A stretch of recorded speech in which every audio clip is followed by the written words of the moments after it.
புதுச்சேரி கோரிமேடு ஆயுதப்படை வளாகத்தில் பொதுமக்களும் பயன்படுத்தும் வகையில் குலுகுலு ஏசி நவீன வசதிகளுடன் புதுப்பிக்கப்பட்ட சமுதாய நலக்கூடத்தை முதலமைச்சர் ரங்கசாமி திறந்து வைத்தார். புதுச்சேரி கோரிமேடு ஆயுதப்படை வளாகத்தில் அமைந்துள்ள சமுதாய நலக்கூடத்தில் புதுச்சேரி காவல்துறையில் பணிபுரியும் காவலர்கள் மட்டுமே பல்வேறு குடும்ப நிகழ்ச்சியை நடத்தி வந்தனர். தற்பொழுது பொதுமக்களும் அந்த சமுதாய நலக்கூடத்தை பயன்படுத்தும் வகையில் அதை புதுப்பிக்க வேண்டும் என்றும் கோரிக்கை விடுத்திருந்தனர். அதன்படி சமுதாய நலக்கூடம் தற்பொழுது குலுகுலு ஏசி அறை உட்பட நவீன வசதிகளுடன் புதுப்பிக்கப்பட்டுள்ளது. இதில் சுமார் ஒரே நேரத்தில் 300 பேர் அமர்ந்து சாப்பிடக்கூடிய அளவிற்கு டைனிங் ஹால், புதிய நாற்காலிகள், குலுகுலு அறையுடன் தங்குமிட வசதி, தங்குமிடம் சுமார் 500க்கும் மேற்பட்டோர் அமரும் அளவிற்கு இடவசதி ஆகியவைகளுடன் புனரமைக்கப்பட்டு திறப்பு விழா நடைபெற்றது. சிறப்பு விருந்தினராக முதலமைச்சர் ரங்கசாமி, உள்துறை அமைச்சர் நமச்சிவாயம் ஆகியோர் கலந்து கொண்டனர். அவர்களுக்கு போலீசார் அணிவகுப்பு மரியாதையை அளித்தனர். தொடர்ந்து புதுப்பிக்கப்பட்ட சமுதாய நலக்கூடத்தை முதலமைச்சர் ரங்கசாமி திறந்து வைத்தார். இந்த நிகழ்ச்சியில் டிஜிபி ஸ்ரீனிவாஸ் உள்ளிட்ட முதுநிலை காவல் கண்காணிப்பாளர்கள், எஸ்பிக்கள், ஆய்வாளர்கள், உதவி ஆய்வாளர்கள், காவலர்கள் என அனைவரும் கலந்து கொண்டனர். புதுப்பிக்கப்பட்ட நவீன சமுதாய நலக்கூடத்தில் பொதுமக்களும் பயன்படுத்தும் வகையில் ஏற்பாடு செய்யப்பட்டுள்ளது. காவல்துறையில் பணிபுரிபவர்கள் 30,000 ரூபாய் வாடகைகளும், பொதுமக்கள் 60,000 ரூபாய் வாடகைகளும் இந்த சமுதாய நலக்கூடத்தை பயன்படுத்திக் கொள்ளலாம் என்றும் தெரிவிக்கப்பட்டுள்ளது. தட்டாஞ்சாவடி பகுதியில் சுதந்திர போராட்ட தியாகியின் வாரிசு நடத்தி வரும் கடைகள் பொருத்தப்பட்டிருக்கும் சிசிடிவி கேமராவை அகற்றக் கோரி கொலை மிரட்டல் விடும் நபரின் சிசிடிவி காட்சி வெளியாகி பரபரப்பை ஏற்படுத்தியுள்ளது. புதுச்சேரி தட்டாஞ்சாவடி காமராஜர் சாலையில் சுதந்திர போராட்ட தியாகியின் வாரிசு கடை வைத்து நடத்தி வருகிறார். இந்த கடையில் பொருத்தப்பட்டிருக்கும் சிசிடிவி கேமராவை அகற்றக் கோரி கொலை மிரட்டல் விடும் முன்னாள் ரவுடி செட்டி சுந்தரின் அண்ணன் கருணாகரனின் சிசிடிவி கேமராவின் காட்சி வெளியாகி உள்ளது. மேலும் கடந்த சில மாதங்களுக்கு முன்பு சுதந்திர போராட்ட தியாகியின் வாரிசுவின் கடைகள் 2 சிசிடிவி கேமராக்களை ஆள் வைத்து உடைத்ததும் குறிப்பிடத்தக்கது. இந்த கொலை மிரட்டல் சம்பந்தமாக கடையில் உரிமையாளர் போலீசாரிடம் புகார் அளித்துள்ளார். புதுச்சேரியில் சாராய கடைகளில் விற்கப்படும் சாராயத்தின் வீரியத்தை ஆய்வு செய்ய கலால்துறை சார்பில் தனிப்படைகள் அமைக்கப்பட்டுள்ளது. புதுச்சேரி திருக்கனூரிலிருந்து சாராயம் வாங்கி சென்று குடித்ததில் விழுப்புரத்தை சேர்ந்த 7 பேர் உடல்நிலை பாதிக்கப்பட்டு மருத்துவமனையில் அனுமதிக்கப்பட்டனர். இதுகுறித்து புதுச்சேரி கலால் துணை ஆணையர் மேத்யூ பிரான்சிஸ் வெளியிட்டுள்ள செய்திக்குறிப்பில், அண்மை காலமாக தமிழக எல்லைப் பகுதிகளை சேர்ந்த சிலர் புதுச்சேரியிலிருந்து வாங்கி சென்ற மதுவை அருந்தி உடல்நிலை பாதிக்கப்பட்டு தமிழக மருத்துவமனைகளில் அனுமதிக்கப்பட்டதாக செய்திகள் வெளியிடப்படுகிறது. எனவே புதுவையில் உள்ள சாராய கடைகளில் அரசின் வடி சாராய ஆலையிலிருந்து வழங்கப்பட்ட சாராயம் மட்டுமே விற்கப்படுகிறதா என்று கண்காணிக்கவும், அதன் வீரியத்தை ஆய்வு செய்யவும், சாராயத்தில் வேறு ஏதேனும் கலப்படம் செய்யப்பட்டதா என்பதை கண்காணிக்க கலால் ஆணையர் உத்தரவுப்படி வட்டாட்சியர் சிலம்பரசன், ஆய்வாளர் அறிவுசெல்வம் ஆகியோர் தலைமையில் தனிப்படைகள் அமைக்கப்பட்டுள்ளது. அதன்படி பாகூர், நெட்டப்பாக்கம் மற்றும் வெளியனூர் கொம்யூன் பகுதிகளில் உள்ள சாராய கடைகளில் ஆய்வு மேற்கொள்ளப்பட்டது. மேலும் புதுச்சேரியிலிருந்து சாராய பாக்கெட்டுகள் தமிழகத்திற்கு கள்ளத்தனமாக எடுத்து செல்லப்படுகிறதா எனவும் கண்காணிக்கப்பட்டு வருகிறது. அனுமதிக்கப்பட்ட அளவை விட அதிகமாக தனிநபருக்கு சாராயம் விற்பனை செய்யக்கூடாது என்றும் சாராய கடை உரிமையாளர்களுக்கு அறிவுறுத்தப்பட்டுள்ளது. மீறுபவர்கள் மீது சட்டப்படி உரிய நடவடிக்கை எடுக்கப்படும் என குறிப்பிடப்பட்டுள்ளது. BNI இண்டிகோவின் 41 வணிக தொழில் முனைவோருடன் 42வது வாராந்திர சந்திப்பு ஹோட்டல் RKNல் நடைபெற்றது. இக்கூட்டத்தில் கடந்த மாத செயல்திறன் மற்றும் இண்டிகோ அத்தியாயத்தின் சாதனைகள் குறித்த விளக்க அம்ச காட்சியை நிகழ்த்தி அதிக பரிந்துரைகள் பெற்ற 2 வாழ்த்து பெற்றனர். இதைத் தொடர்ந்து IPL 2024 இண்டிகோ பிரீமியர் லீக் விருது வழங்கும் விழா நடைபெற்றது. ஒட்டுமொத்த சாம்பியன்ஷிப் டைட்டில் வின்னராக இன்னோவேட்டர்ஸும் ரன்னர் டீமாக இண்டிகோ வாரியர்ஸும் இருந்தது. டாப் ஸ்டார் டைட்டில் வின்னராக இண்டிகோ வாரியர்ஸ் KS மகேந்திரனும், ரன்னராக பாலமணிகண்டனும் தேர்ந்தெடுக்கப்பட்டு அனைத்து நண்பர்கள், அணி தலைவர்கள் மற்றும் பங்கேற்பாளர்கள் பாராட்டப்பட்டனர். முன்னதாக இந்நிகழ்விற்கு லீடர்ஷிப் டீம் தலைவர் மனோகர் மணி, துணைத் தலைவர் டாக்டர் ஸ்ருதி தலைமை வகிக்க செயலாளர் சக்திவேல் முன்னிலை வகித்தார். இதில் ஏராளமான BNI இண்டிகோவின் உறுப்பினர்கள், தொழில் முனைவோர்கள் பங்கேற்றனர். புதுச்சேரி மூலக்குளத்தில் 3,50,00,000 ரூபாய் மதிப்பில் கட்டி முடிக்கப்பட்ட ரெட்டியார்பாளையம் காவல் நிலையத்தை முதலமைச்சர் ரங்கசாமி திறந்து வைத்தார்.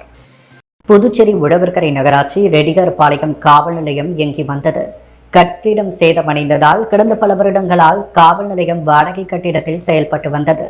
இந்த நிலையில் அரசு நிதி ஒதுக்கி 3,50,00,000 ரூபாய் செலவில் ரெட்டியார்பாளையம் காவல் நிலையம் புதியதாக கட்டி முடிக்கப்பட்டுள்ளது. இதன் திறப்பு விழா இன்று நடைபெற்றது. திறப்பு விழாவிற்கு புதுச்சேரி டிஜிபி ஸ்ரீனிவாஸ் தலைமை தாங்க சிறப்பு விருந்தினராக முதலமைச்சர் ரங்கசாமி, உள்துறை அமைச்சர் நமச்சிவாயம் ஆகியோர் கலந்து கொண்டு காவல் நிலையத்தை திறந்து வைத்து பார்வையிட்டார். இதில் சட்டமன்ற உறுப்பினர்கள் சிவசங்கரன், KSP ரமேஷ் உள்ளிட்ட கண்காணிப்பாளர்கள், ஆய்வாளர்கள், உதவி ஆய்வாளர்கள் மற்றும் காவலர்கள் பலர் இருந்தனர்.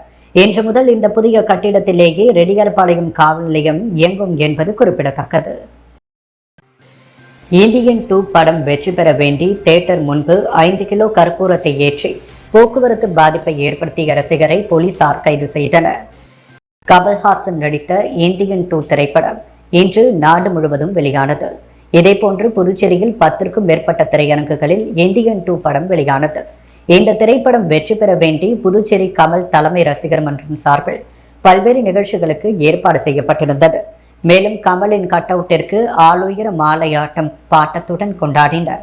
இதைத் தொடர்ந்து திரைப்படம் வெற்றி பெற வேண்டுமென கமல் ரசிகர்கள் 5 கிலோ கற்பூரத்தை அண்ணா சாலையில் உள்ள ரத்னா திரையரங்கு நுழைவு வாயிலில் ஏற்றி வழிபட்டனர். 5 கிலோ கற்பூரம் கொழுந்துவிட்டு எரிந்ததால் அப்பகுதியே புகை மண்டலமாக காட்சியளித்தது. இதனால் அண்ணா சாலையில் கடுமையான போக்குவரத்து நெரிசல் ஏற்பட்டது. இதையடுத்து சம்பவ இடத்திற்கு வந்த போலீசார் கொழுந்துவிட்டு எரிந்து கொண்டிருந்த கற்பூரத்தை தண்ணீர் ஊற்றி அணைத்தனர்.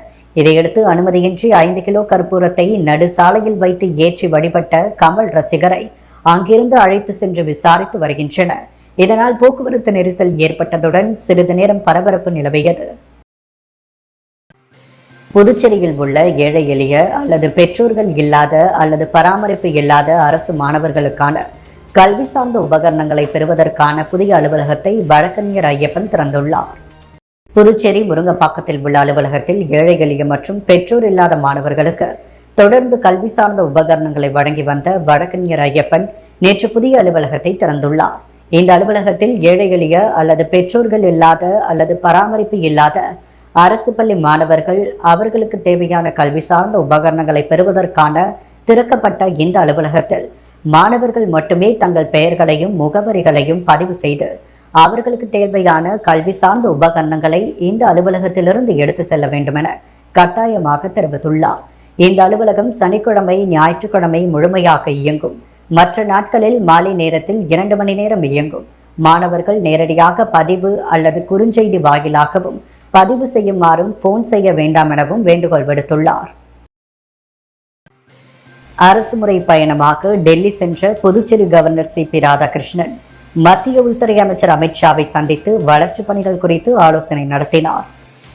அரசு முறை பயணமாக புதுடெல்லி சென்ற புதுச்சேரி துணைநிலை ஆளுநர் CP ராதாகிருஷ்ணன் நேற்று மத்திய உள்துறை மற்றும் கூட்டுறவு அமைச்சர் அமித்ஷாவை நேரில் சந்தித்து பொன்னாடை போற்றி பூங்கொத்து கொடுத்து வாழ்த்து தெரிவித்தார். தொடர்ந்து புதுச்சேரி, தெலுங்கானா மற்றும் ஜார்க்கண்ட் மாநில வளர்ச்சி திட்டங்கள் குறித்து இருவரும் ஆலோசனை நடத்தினர். முத்தியால்பேட்டை தொகுதியில் பல்வேறு இடங்களில் மக்களின் அடிப்படை பிரச்சினைகள் குறித்து துறை சார்ந்த அதிகாரிகளுடன் சட்டமன்ற உறுப்பினர் பிரகாஷ்குமார் நேரடியாக சென்று ஆய்வு மேற்கொண்டார். முத்தியால்பேட்டை தொகுதியில் மக்கள் அடிப்படை பிரச்சினைகள் மற்றும் சாலை வசதிகள் மற்றும் கழிவுநீர் வாய்க்கால் அமைக்கும் பணி உள்ளிட்ட பல்வேறு பணிகள் தொடர்ந்து ஒவ்வொன்றாக சட்டமன்ற உறுப்பினர் பிரகாஷ்குமார் நிறைவேற்றி வருகிறார். அந்த வகையில் தொகுதிக்குட்பட்ட பல்வேறு இடங்களில் பொதுமக்களின் கோரிக்கைகளை ஏற்று தலைமை பொறியாளர் கூட துறை சார்ந்த அதிகாரிகளை நேரடியாக தொகுதி முழுவதும் அழைத்து சென்று பொதுமக்களின் பிரச்சனைகள் குறித்து ஆய்வு மேற்கொண்டார். அப்பொழுது அந்த திரண்ட மக்கள் சட்டமன்ற உறுப்பினரிடம் பல்வேறு கோரிக்கைகளை தெரிவித்தனர். வானரப்பேட்டை சீனிவாச படையாச்சி வீதி குறுக்கு வீதியில் வாய்க்கால் சீரமைக்கும் பணியினை உப்பளம் தொகுதி சட்டமன்ற உறுப்பினர் அனிபால் கன்னடி அதிகாரிகளுடன் ஆய்வு மேற்கொண்டார். புதுச்சேரி உப்பளம் தொகுதி தமிழ்தாய் நகரில் ஸ்ரீனிவாச படையாச்சி வீதி மற்றும் குறுக்கு வீதிகளுக்கு வாய்க்கால் மற்றும் தார் சாலை அமைத்தல் ஆகிய பணிகளுக்கான பூமி பூஜையினை உப்பளம் தொகுதி திமுக சட்டமன்ற உறுப்பினர் அனிபால் கன்னடியால் மார்ச் மாதம் துவங்கப்பட்டது. தேர்தல் நடத்தை விதிகள் காரணமாக பணிகள் நடைபெறாமல் இருந்தது. தற்பொழுது பணி துவங்கிய பொழுது அப்பணிகளை சட்டமன்ற உறுப்பினர் அதிகாரிகளுடன் சென்று ஆய்வு மேற்கொண்டார். அப்பொழுது உதவி பொறியாளர் யுவராஜ், இளநிலை பொறியாளர்கள் சண்முகம், பிரபானந்தம் மற்றும் தொகுதி செயலாளர்கள் சக்திவேல், காங்கிரஸ் செயற்குழு உறுப்பினர் ராஜ்குமார், தொமுசா துணை அமைப்பாளர் மிஷேல், கிளை செயலாளர் ராகேஷ் ஆகியோர் உடனிருந்தனர். கரிக்கலாம்பாக்கம் கிராமத்தில் கறவை மாடுகளின் மேம்பாடு மற்றும் அதன் உற்பத்தி குறித்து கால்நடைகளுக்கான பண்ணை பள்ளி நிறைவு விழா நடைபெற்றது.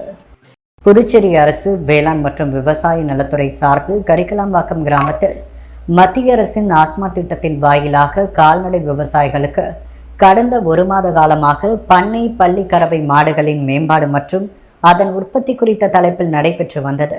6 வகுப்புகளாக நடந்த பண்ணை பள்ளியின் இறுதி நாள் இன்று கரிக்கலாம்பாக்கம் திரௌபதி அம்மன் ஆலய வளாகத்தில் நடைபெற்றது.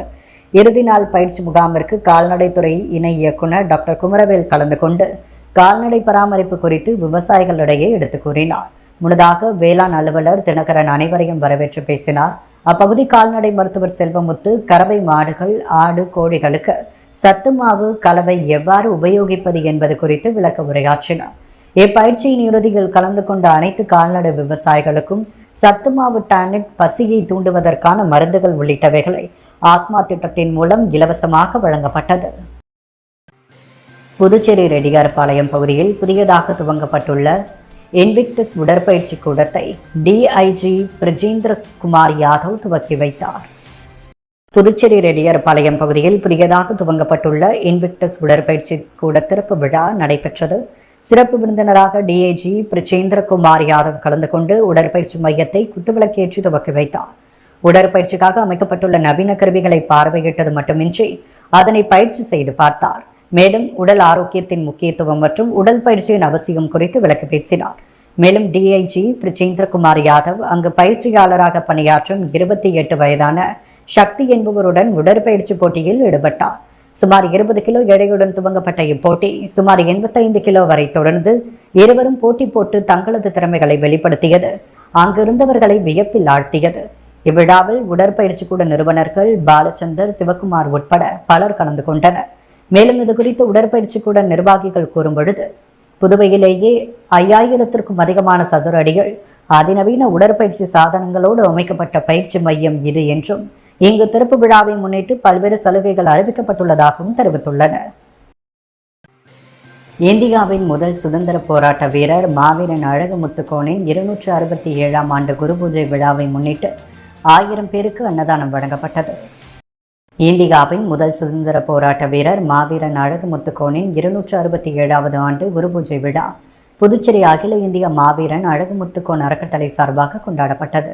அழகுமுத்துக்கோன் அறக்கட்டளையின் தலைவர் மணிமாறன் தலைமையில் நடைபெற்ற இந்த நிகழ்ச்சியில் சிறப்பு விருந்தினராக யாதவ முன்னேற்ற சங்க தலைவர் ரவி, செயலாளர் மூர்த்தி, ஆசிரியர் சீனு மோகன்தாஸ், வழக்கறிஞர்கள் சசிபாலன், கோகுலகிருஷ்ணன், தென்னிந்திய யாதவ மகாசபை தலைவர் பழனிசாமி, துணைத் தலைவர் ராஜேந்திரன் மற்றும் பலர் கலந்து கொண்டனர்.